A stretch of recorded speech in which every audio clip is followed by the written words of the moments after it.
This is the tragic story of Kei'mani Latigue. At 9 months old, Kei'mani's mom, Tiara, was unable to care for her, so she gave her to her godmother. Her godmother took care of her for some time, and then around 7 or 8 years old, Kei'mani went to live with her grandmother. While living with her grandmother, teachers and students reported that Kei'mani would come to school with bruises on her, welts on her neck and her back. Her teacher also stated that Kei'mani was afraid to go home. Now, CPS was called to her grandmother's house twice last year, and they did nothing. Kei'mani's grandmother even went on to the news and said that CPS did come to her house, and they told her that there's a way that you can beat a child on their behind, which I find kind of strange. So, on Tuesday, March the 18th, Kei'mani went missing.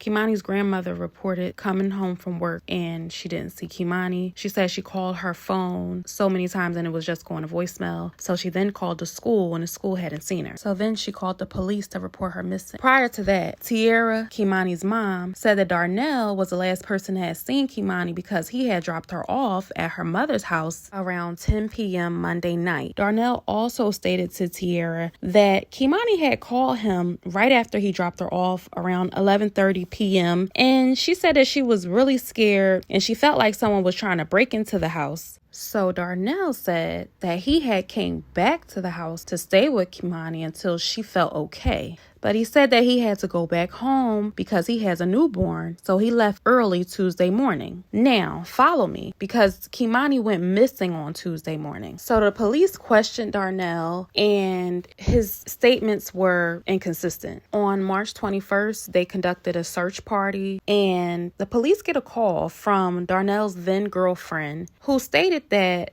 Darnell had called her and asked her to turn off their home cameras, and she thought that was strange, so she didn't do it. She told the police that one of her family members saw Darnell taking items out of his SUV, bringing them into the house, and placing them behind the basement stairs. The police asked her to describe the items that Darnell had hid, and she said that he hid his working boots that were all muddy and he hasn't worked in months. She also said that there was a mat from the back of his SUV. The police came out to collect the items. When Darnell went back to the house to look for the items, he noticed that they were gone, so he fled. Later, he had called his girlfriend, and she found out that he was in Columbus, Ohio. When she hung up with him, she called the police and let them know that he was in Columbus, Ohio. Eventually, the police tracked Darnell down in Columbus, where he was shot in a SWAT team operation. He did have to undergo surgery, but now he is in police custody. But sadly, on March 24th, 6 days after Kei'mani had gone missing, she was found in a burnt, abandoned building.